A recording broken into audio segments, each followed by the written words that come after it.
Friends, welcome to our Sayali fashion designer channel आणि मी आहे सायली. तर तुम्हा सगळ्यांचं आपल्या आजच्या नवीन अशा छानशा व्हिडिओमध्ये मी मनापासून खूप खूप स्वागत करते. तर कसे आहात तुम्ही? नक्कीच मस्त आणि मजेत असणार आहात. आणि खरं तर आज मी तुमच्यासोबत खूपच सुंदर लेटेस्ट ट्रेंडिंग न्यू लुक मधली ब्लाउज डिझाईन शेअर करणार आहे. ऍक्च्युली बऱ्याचदा आपल्याला त्याच डिझाईन बनवून कंटाळा येतो, वेगळी युनिक डिझाईन बनवायची असते, पण कशी बनवावी हे सुचत नाही. तर आजची जी काही डिझाईन आहे तर याची मी तुम्हाला संपूर्ण कटिंग आणि स्टिचिंग अतिशय सावकाश स्टेप बाय स्टेप आणि खूप काही महत्त्वाच्या फिनिशिंगच्या टिप्स अँड ट्रिक्स सहित सांगणार आहे, जेणेकरून तुम्हाला आपला आजचा हा व्हिडिओ बघून अशी छानशी लेटेस्ट ट्रेंडिंग न्यू लुक मधली ब्लाउज डिझाईन बनवणं खूपच सोपं जाईल. त्याचबरोबर सगळ्यात महत्त्वाचं म्हणजे याची पद्धत इतकी सोपी आहे की बायचान्स जरी तुम्ही कोणी नवीन शिकत असाल तरी सुद्धा तुम्हाला आपला आजचा हा व्हिडिओ बघून अशी छानशी ब्लाउज डिझाईन बनवणं सोपं जाईल. ठीक आहे, सो चला मग वेळ न घालवता आपण आपल्या आजच्या छानशा व्हिडिओला सुरुवात करूयात. आणि हा व्हिडिओ तुम्ही स्किप न करता पूर्ण नक्की बघा, जेणेकरून तुम्हाला आपला आजचा हा व्हिडिओ बघून अशी छानशी ब्लाउज डिझाईन बनवणं खूपच सोपं जाईल. ठीक आहे, सो चला मग आता आपण स्टार्ट करूयात. तर हे बघा, इथे तुम्ही बघू शकतात की हा आहे ब्लाउज पीस आणि त्याचा हा काठ आहे. खरं तर आज आपण काठापासून खूप सुंदर अशी डिझाईन बनवणार आहोत. आणि इथे हेही बघू शकतात की जे काही अस्तर आणि मेन फॅब्रिक आहे तर असं दोन्हीचा बॅक पार्ट आपण इथे ऑलरेडी कटिंग करून घेतलेला आहे. आणि सगळ्यात आधी आता याचं मेजरमेंट कसं आहे ते मी तुम्हाला सांगते, म्हणजे तुम्हाला तुमच्या मापानुसार या डिझाईनसाठी कशा पद्धतीने कटिंग स्टिचिंग करावी हे सहजच लक्षात यावे यासाठी. सो बघा मग, तर हा जो काही ब्लाऊज आहे तर त्याची उंची आहे 12.5, 1 इंच मार्जिन असं आपण 13.5 इंचाला मार्किंग केलेली आहे. त्यानंतर इथे शोल्डर आपण टाकलेला आहे 7, कारण की हा आहे बोटनेक ब्लाऊज. 4 इंच गळारुंदीची मार्किंग केलेली आहे. एवढंच नाही तर मुंडा सुद्धा 7 इंच घेतला, क्रॉस मध्ये 1 ला मार्किंग करून बॅक साईडच्या मुंड्याचा शेप सुद्धा दिलेला आहे. त्यानंतर इथून छातीचा चौथा भाग म्हणजे 8.5 अधिक 1.5 असं टोटल 10 इंचाला मार्किंग करून हा बॅक पार्ट इथे आपण कटिंग करून घेतला आहे. खरं तर इथे तुम्ही 2 इंचाचं मार्जिन सुद्धा ऍड करू शकता. यानंतर आता गळ्याची जी काही मार्किंग आहे तर ती आपल्याला अस्तरच्या बॅक पार्टवर करून घ्यायची. तर बघा, बोटनेक मध्ये 2 गळे असतात, वरच्या साईडला एक आणि मध्ये एक शेप असतो. सो सगळ्यात आधी वरच्या साईडला एक 3 इंचाची मार्किंग करायची आहे. त्यानंतर त्याच्या खाली 1 इंचाचा डिस्टन्स ठेवायचा, म्हणजे मी 4 ला मार्किंग केली. आणि तिथून खाली पुन्हा आपल्याला एक मार्किंग करायची आहे. खरं तर ती मार्किंग आता तुमच्याकडे जर काठापासून डिझाईन बनवायची असेल तर काठ किती इंचाचा आहे यावर सुद्धा डिपेंड असते, किंवा तुम्हाला किती डीप गळा हवा आहे यावर सुद्धा. सो बघा, मग मी इथून ना 7 किंवा 6.5 ला मार्किंग करून घेते, म्हणजे खाली बरोबर काठ राहील आणि मध्ये आपला व्यवस्थित शेपही तयार व्हावा, त्यासाठी ही स्टेप खूपच इम्पॉर्टंट आहे. त्यानंतर आता गळारुंदी 4 इंचाची सुद्धा इथे आपल्याला मार्किंग करून घ्यायची आहे. सो बघा, इथे पण मार्किंग करते आणि लास्टला कमरेच्या साईडला सुद्धा आपल्याला एक मार्किंग इथे करून घ्यायची आहे. त्यानंतर आता पट्टीच्या सहाय्याने हे पॉइंट जॉईन करून इथे आपल्याला बॉक्स तयार करून घ्यायची आहे. ही खरं तर बेसिक स्टेप आहे. तुमचा गळा कुठलाही असो बोटनेक मध्ये, सगळ्यात आधी आपल्याला ह्या पद्धतीने बॉक्स तयार करून घ्यावेच लागतात. सो बघा, मग इथे मी ह्या पद्धतीने लाईन ड्रॉ करून म्हटल्याप्रमाणे बॉक्स तयार करते. ठीक आहे, आता हीच मार्किंग कंटिन्यू मी खाली सुद्धा करून घेतलेली आहे. त्यानंतर आता इथे वरती आपल्याला सिंपल गोल गळ्याची मार्किंग करायची आहे. तुम्हाला जर वाटत असेल तर तुम्ही इथे पानगळा सुद्धा घेऊ शकतात, पण बेसिकली आपण गोलगळा घेत असतो, सो त्यामुळे गोलगळ्याची मार्किंग केली. त्यानंतर इथून पण ह्या पद्धतीने कर्व द्यायचा आहे. आता हा कर्व दिल्यानंतर मध्ये जे काही डिस्टन्स आहे, म्हणजे जी काही मधली लाईन आहे तिथे आपल्याला खरं तर गोलाकार शेप ड्रॉ करायची आहे, म्हणजे कटवर्क डिझाईन आज आपण बनवणार आहोत, ज्याचा सध्या खरं तर खूप ट्रेंड चालू आहे. तर हे टोटल गळारुंदी 4 होती, तर बघा मी 2 इंचाचे डिस्टन्स ठेवलेला आहे आणि 2 कर्व इथे ड्रॉ करून घेतले आहे. तुम्ही कुठल्याही एखाद्या तुमच्याकडे जी वस्तू अवेलेबल असेल तर ती यूज करून इथे हे कर्व ड्रॉ करू शकतात. आता ही जी काही मार्किंग आहे तर ही आपल्याला कॅनव्हास पेपरवर करून घ्यायची आहे. तर बघा, मग कॅनव्हास पेपर ह्या पद्धतीने डबल फोल्ड करायचा आहे आणि बरोबर आता त्यावर आपल्याला मार्किंग करून घ्यायची आहे. तर मी ना अलगद अलगद प्रेस केलं होतं, तर ते जे प्रेस केलं ना तर ते चॉकची मार्किंग याच्यावर फेंट मार्क झालेली आहे, तर ती मी ते डार्क करून घेते आणि इथे एक लाईन ड्रॉ करते, म्हणजे आपल्याला स्टिच करणं इझी जाईल. तीच मार्किंग सेंटर पासून सुद्धा आपल्याला ड्रॉ करून घ्यायची आहे, जेणेकरून काय होतं की आपले दोन्ही साईडचे शेप अगदी परफेक्ट व्यवस्थित एकाच सारखे यावे, त्यासाठी खरं तर ही स्टेप खूपच इम्पॉर्टंट आहे. आणि एवढा कॅनव्हास पेपर मी कट करून घेतलेला आहे, म्हणजे जेवढा आपल्याला लागणार आहे ना तेवढाच. आणि तुम्हाला म्हटल्याप्रमाणे सेंटरपासून दुसऱ्या साईडला सुद्धा बघा फेन मार्किंग दिसत आहे, तर ती फक्त आपल्याला इथे डार्क करून घ्यायची आहे. ठीक आहे. आणि बघा मग फायनली मधला जो काही आपला काठाचा पॅच तयार करायचा आहे त्याची मार्किंग आपली इथे करून झालेली आहे. आता खरं तर यासाठी आपल्याला अस्तरही लागणार आहे आणि काटही लागणार आहे. त्याआधी आपण हे व्यवस्थित कट करून घेऊयात. सो 1/2 इंच वरच्या साईडला मार्किंग ठेवली, कडेकडेने 1 इंच डिस्टन्स मी ठेवलेला आहे. ठीक आहे. त्यानंतर हा जो काही गोलगळा आहे तर तो इथून कट करून घ्यायचा आहे आणि मधला पार्टही तुम्ही कट करू शकतात किंवा डायरेक्ट स्टिचिंगला सुरुवात केली तरी सुद्धा चालणार आहे. सो बघा मग आता काय करायचं आहे, सगळ्यात आधी आता आपल्याला इथे अस्तर आणि मेन फॅब्रिक एकमेकाला जोडून घ्यायचं आहे. त्यासाठी जो काही मेन फॅब्रिक आहे तो सरळ ठेवायचा, त्यानंतर आपण कटिंग केलेला अस्तरचा पार्ट ठेवायचा, सेंटरला एक पिन लावायची आहे आणि सगळ्यात आधी आता वरचा जो काही गोलगळा आहे त्याच्या कडेकडेने आपल्याला साधारणतः 1/2 इंच असं एकसारखं मार्जिन ठेवत टीप मारून घ्यायची आहे. आता सगळ्यात महत्त्वाचं म्हणजे टीप मारताना मार्जिन अजिबात कमी जास्त होणार नाही याची काळजी घ्यायची आहे, कारण आता आपण जशी टीप मारणार आहोत तसंच आपला शेप इथे तयार होणार आहे. त्यामुळे अगदी व्यवस्थित काळजीपूर्वक खरं तर इथे आपल्याला ही टीप मारून घ्यायची आहे. आता इथे ही टीप मारून झाल्यानंतर तुम्ही डायरेक्ट खाली कमरेच्या साईडला टीप मारून घेऊ शकतात किंवा मधला शेप कट करूनही डायरेक्ट शेप स्टिच केला तरी चालेल. सो मग आपण काय करूयात आता इथे हा जो काही मधला शेप आहे ना तर तो आधी कट करून घेऊयात. खरं तर तुम्ही आधीच कट केलं तरी सुद्धा चालेल, पण मला वाटलं होतं की आपण कॅनव्हास पेपर लावूयात, पण आपल्याला डबल कॅनव्हास पेपर लावा लागणार आहे. सो त्यामुळे मग मी इथे डायरेक्ट कट केलं आणि हा जो काही मधला शेप आहे फक्त यासाठीच आपण इथे कॅनव्हास पेपर यूज करणार आहोत, बाकीसाठी आपल्याला करायचं नाही, म्हणून मग मी इथे कट करून घेतले. ठीक आहे. आता कट केल्यानंतर काय करायचं बघा, मी इथे पिना लावून घेते जेणेकरून स्टिचिंग करताना ते हलायला नको. आणि आता आपण इथे टीप मारायला सुरुवात करूयात. सो बघा मग कमरेच्या साईडला अर्धा इंच एवढं मार्जिन ठेवायचं आणि जिथून आपला शेप स्टार्ट होतो तिथे आपल्याला कडेकडेने 1/2 इंच असं एकसारखं मार्जिन ठेवत टीप मारून घ्यायची आहे. लक्षात राहू द्या, टीप मारताना मार्जिन अजिबात कमी जास्त होऊ देऊ नका, कारण आता आपण जशी टीप मारणार आहोत त्यावरच आपला गळ्याचा संपूर्ण शेप डिपेंड आहे. सो त्यामुळे अगदी व्यवस्थित काळजीपूर्वक आपला हा पार्ट तयार होणं खरं तर खूपच गरजेचं आहे. आणि बघा मग मी इथपर्यंत टीप मारल्यावर कमरेच्या साईडला पुन्हा अर्धा इंच एवढं मार्जिन ठेवायचं आहे. टीप मारून झाल्यानंतर जे काही एक्स्ट्राचं मेन फॅब्रिक आहे तर ते संपूर्ण आपल्याला इथे कटिंग करून घ्यायचं आहे. सो बघा मधला जो काही शेप आहे ना त्याचं सुद्धा कट करायचं आहे.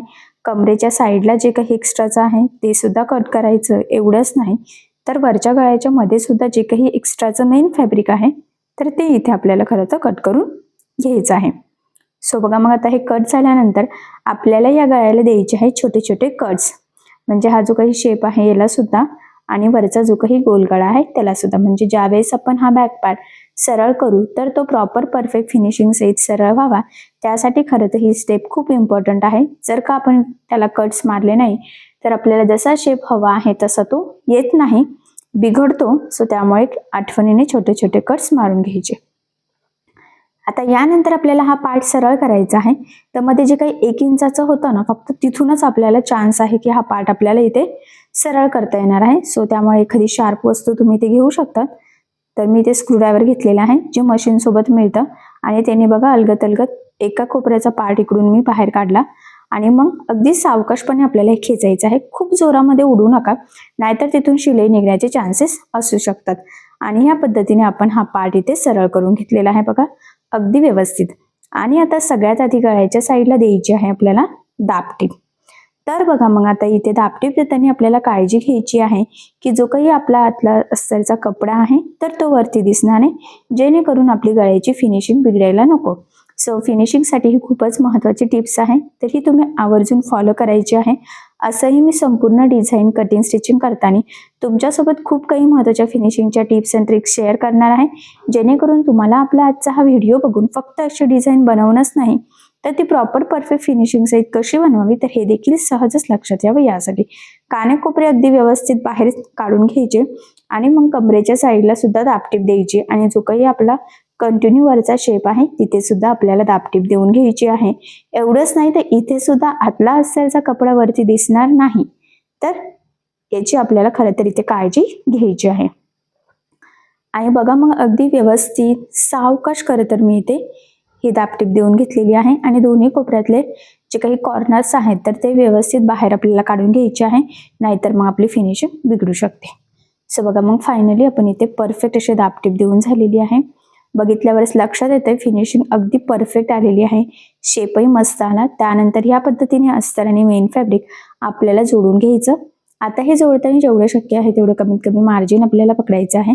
त्याचबरोबर जोडताना कुठेही गोळा होणार नाही, तिरकं जाणार नाही, कुठे फुगा येणार नाही, तर या छोट्या मोठ्या गोष्टींची सुद्धा काळजी घ्यायची आहे. आता हे जोडून झाल्यानंतर जे काही एक्स्ट्राचं मेन फॅब्रिक आहे तर ते कट करायचं आहे आणि परफेक्ट असा बॅक पार्ट आपल्याला इथे रेडी करून घ्यायचं आहे. कारण तुम्हाला सगळ्यांनाच माहीत आहे अस्तरवर आपण नेहमी परफेक्ट कटिंग करत असतो, पण ब्लाऊज पीसचा कपडा आपण थोडंसं एक्स्ट्राचं मार्जिन ठेवून कटिंग करतो. खरं तर म्हणूनच मग आपल्याला इथे पुढची डिझाईन बनवण्याच्या आधी हे व्यवस्थित जोडून एक्स्ट्राचं कट करून परफेक्ट असा बॅक पार्ट रेडी करायचा असतो. हे झाल्यानंतर आता मधला काठाचा पॅच आपल्याला तयार करायचा आहे. सो त्यासाठी काय करायचं बघा, खरं तर याच्यासाठी आपल्याला अस्तरही लागणार आहे. तर मग आधी मी थोडंसं अस्तर कट करून घेते. जर तुमच्याकडे अस्तर नसेल ब्लाऊज पीस कट झाल्यानंतर तर मग तुम्ही इथे थोडंसं जॉईंट देऊन सुद्धा फॅब्रिक यूज करू शकतात. माझ्याकडे इथे एक्स्ट्राचं होतं, सो त्यामुळे मग मी जेवढं लागेल तेवढा पार्ट इथे कट करून घेतलेला आहे. सो बघा मग आता हा कटिंग झाल्यानंतर काय करायचं, हे मी ह्या पद्धतीने ठेवलेलं आहे, काटही ठेवलेला आहे बघा. आणि आता कॅनव्हास पेपरचा वरचा जो काही आकार आहे कटवर्कचा, तर एक्झॅक्टली जी मार्किंग केलेली आहे ना त्यावरच आपल्याला टीप मारून घ्यायची आहे.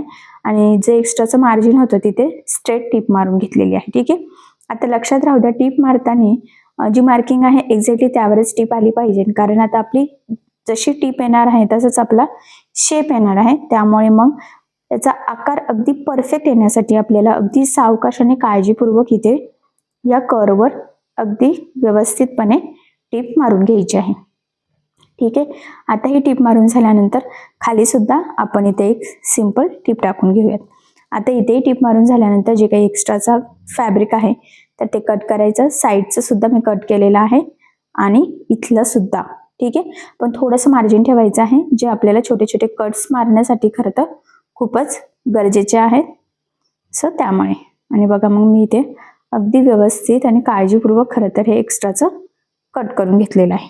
ठीक आहे, आता हे कट झाल्यानंतर हा जो काही वरचा शेप आहे ना इथे आपल्याला छोटे छोटे कट्स मारायचे आहे, जेणेकरून ज्यावेळेस आपण हा पॅच सरळ करू तर तो प्रॉपर परफेक्ट फिनिशिंग सहित सरळ व्हावा, त्याचा शेप अगदी व्यवस्थित गोलाकारी यावा. त्यासाठी खरं तर ही स्टेप खूपच इम्पॉर्टंट आहे. सो बघा मग मी अगदी काळजीपूर्वकच इथे कट्स मारून घेतलेले आहे. आणि कट्स मारून झाल्यानंतर आता आपल्याला हा पार्ट इथे सरळ करून घ्यायचा आहे. तर बघा मग आता इथे सरळ झाल्यानंतर इथे आपल्याला दाबटीप द्यायची आहे.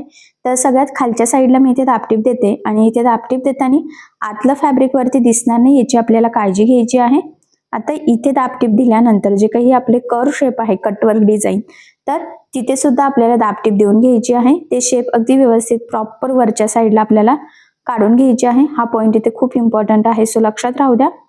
आणि अगदी व्यवस्थित काळजीपूर्वक बघा मग मी इथे दाबटीप देऊन घेत आहे. ठीक आहे, कारण की इथे आता कुठल्याही प्रकारचा आपला शेप बिघडायला नको याची आपल्याला काळजी घ्यायची आहे. कारण की डिझाईनच थोडी वेगळी आहे, ट्रेंडिंग आहे. कारण सध्या कटवर्क डिझाईनचं खूप ट्रेंड चालू आहे आणि बोटनेकमध्ये मग काठापासून तुम्ही ही डिझाईन नक्कीच ट्राय करू शकतात. आणि कडेने सुद्धा बघा मी सिंपल अशी इथे एक टीप मारून घेतलेली आहे. ठीक आहे, सो बघा मग आता आपला हा फायनली पॅच रेडी झालेला आहे.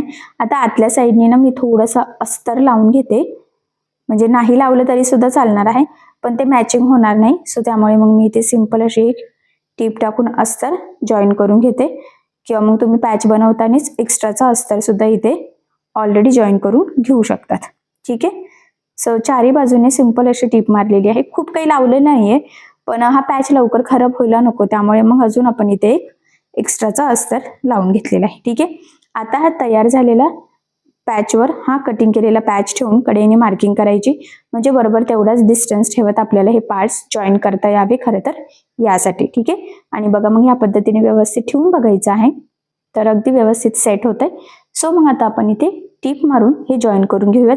आता लक्षात राहू द्या टीप मारताना सुरुवातीला आणि शेवटी डबल टीप देऊन लॉक करायचं आहे, जेणेकरून तिथून आपली शिलाई निघण्याचे चान्सेस राहणार नाही. ठीक आहे, एक साईडचं जॉईन झालं की सेम त्याच पद्धतीने आपण दुसऱ्या साईडने सुद्धा टीप टाकून इथे जॉईन करून घेऊयात.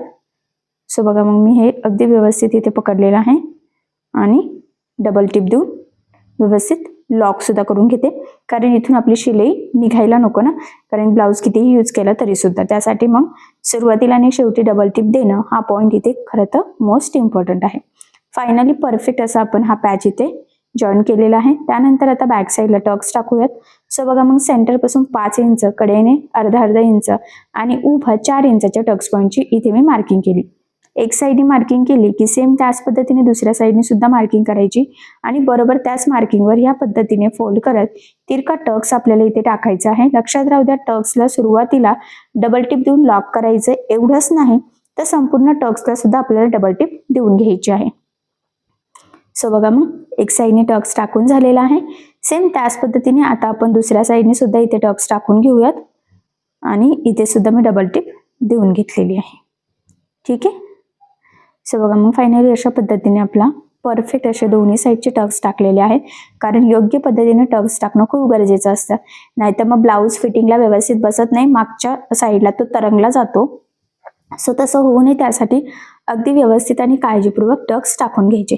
त्यानंतर इथे मी एक गोल्डन लेस घेतलेली आहे. तुम्ही तुमच्या आवडीनुसार कुठलीही लेस इथे यूज करू शकतात, बट मी छोटीशी सिंपल अशी गोल्डन लेस घेतली आणि ती आता आपल्याला गळ्याला लावून घ्यायची आहे. तर सगळ्यात आधी वरचा जो काही गोल गळा आहे तिथे ही लेस आपण लावून घेऊयात. तर बघा, लेस लावताना अगदी सावकाश आणि काळजीपूर्वक आपल्याला लेस लावायची आहे, कारण बऱ्याचदा काय होतं की ब्लाऊजचा शेप ना असा खूप सुंदर येतो, पण योग्य पद्धतीने लेस न लागल्या गेल्यामुळे आकार बिघडतो, फिनिशिंग बिघडते, ते अजिबात व्यवस्थित दिसत नाही. सो तसं होऊ नये त्यासाठी अगदी सावकाश काळजीपूर्वक आपल्याला लेस लावून घ्यायची असते. आता वरच्या गळ्याला लेस लावून झाल्यानंतर तीच लेस आपल्याला खाली सुद्धा लावून घ्यायची आहे.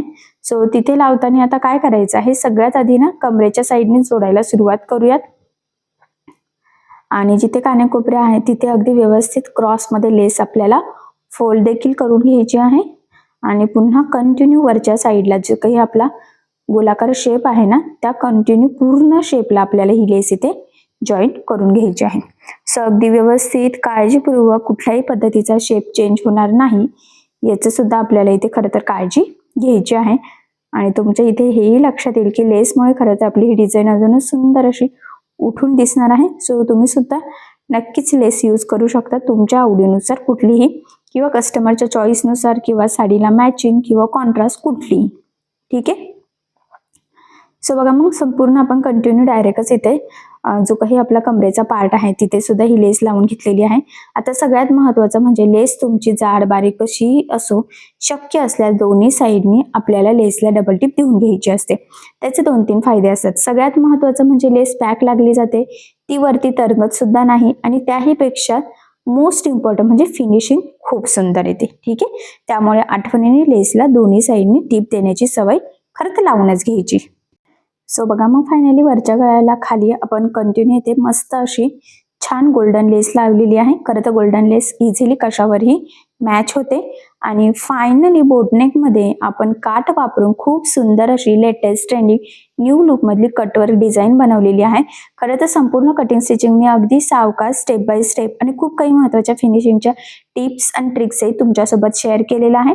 सो या पद्धतीने तुम्ही सुद्धा ही डिझाईन बनवून बघा, नक्कीच तुम्हाला जमेल, कारण जेवढं शक्य आहे तेवढं सोप्या पद्धतीने मी संपूर्ण कटिंग स्टिचिंग तुमच्यासोबत शेअर केलेली आहे.